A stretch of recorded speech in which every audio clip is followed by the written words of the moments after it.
The city council chambers were almost full when Mayor Bradley arrived this morning. He told the councilmen the message election day was clear: cut your budgets. He said his revised budget is in accordance with the mandate of the people.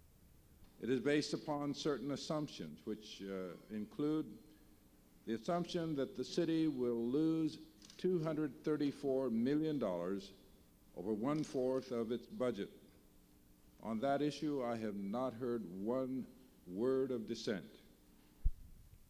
The mayor said no new taxes would be asked for, but he said a rubbish collection fee would be necessary, and that would bring some $30 million to the city. If we do not adopt such a fee, you must add another $30 million loss in department programs. There is no alternative. He was emphatic that the suggested firing of 1,000 policemen was not his idea, but came from Police Chief Darrell Gates, who submitted the proposal when asked to budget within the limits of the Jarvis measure. I repeat, laying off police officers and other employees was not my choice. These proposals you find in that budget document were the representations made by the department managers. I then prepared them in budget form and submitted them to you. To those who say that I don't want police layoffs, I join you. I don't want any policemen laid off either.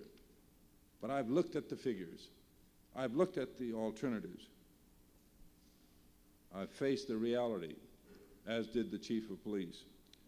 In his speech this morning, Mayor Bradley hammered home the message the city would lose some $234 million because of Jarvis. That's about 1/4 of the entire revenue of the city. He called for departments to take cutbacks from 17% to 30%, and the budget also calls for the layoff of as many as 8,000 people. He's hoping that negotiations on shorter work week and wage freezes might make that number much smaller. Stan Chambers, Channel 5 News Watch reporting from the City Council chambers. Welcome to City Hall, City Council.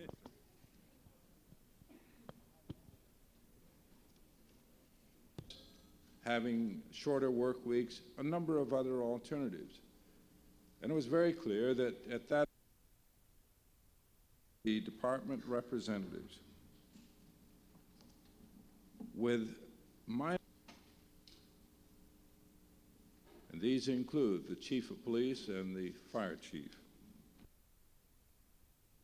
Based upon the assumptions that were available to us at the time this document was prepared, there seemed to be little possibility that we could get agreement. I met with each of these department heads. The figures which you find in your budget documents are based upon that reliable information at that point in history. That we will lose even more. We have assumed that we would get our pro rata share of the 1% of the property tax mandated by Proposition 13. But there has been some discussion in Sacramento to the effect that the schools and the counties would get that money. And in fact, last week, by a 24 to 20 vote of a caucus session, the decision was made that no city in California would get any portion of that 1% to which we believe we are entitled as a matter of right. There is no clear indication that we will get any portion of the surplus in the state treasury.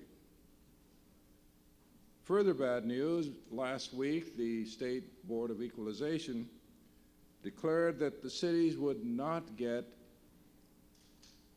any portion of the unsecured property tax this year.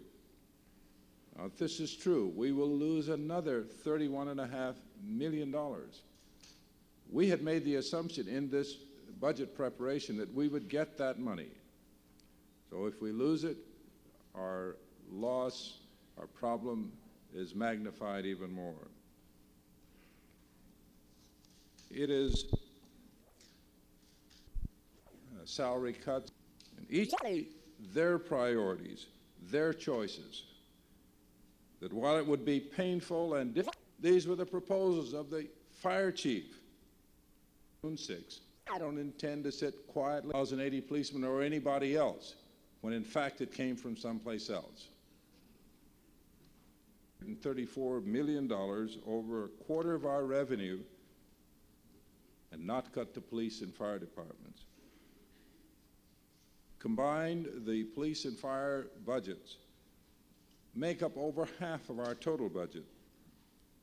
If you cut completely 35 of our 41 city departments in order to fully finance police, fire, sanitation, street maintenance, recreation and parks, and a portion of engineering, you wouldn't even have enough money to finance those 5.5 departments. That's how serious the magnitude of this loss of revenue is. If you took 30 of the smaller departments of city government and said, let's cut all of their money, you'd only have $120 million in cuts. In short, you cannot fully finance the present level of police and fire services. Take that money from some other departments. It simply cannot be done. That's why every $1 makes that we have a loss of $234 million.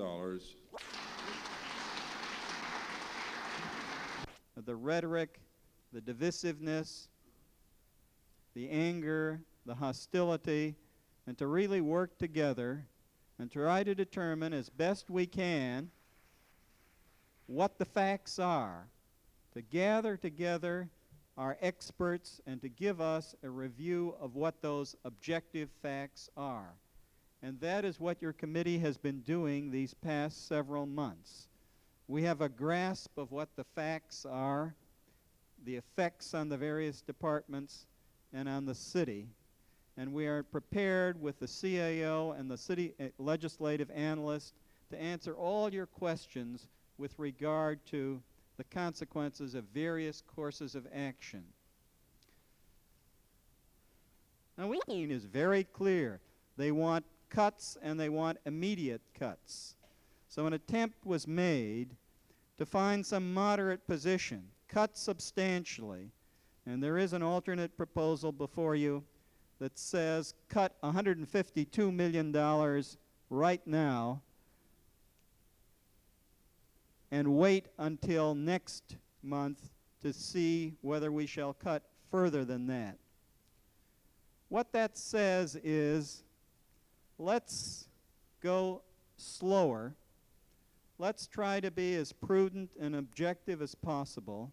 Let's have the minimum traumatic upset to employees, to all the people of our city in terms of disrupting their services, and let us do it in an efficient manner. Now, that's a possibility. There are two approaches, basically.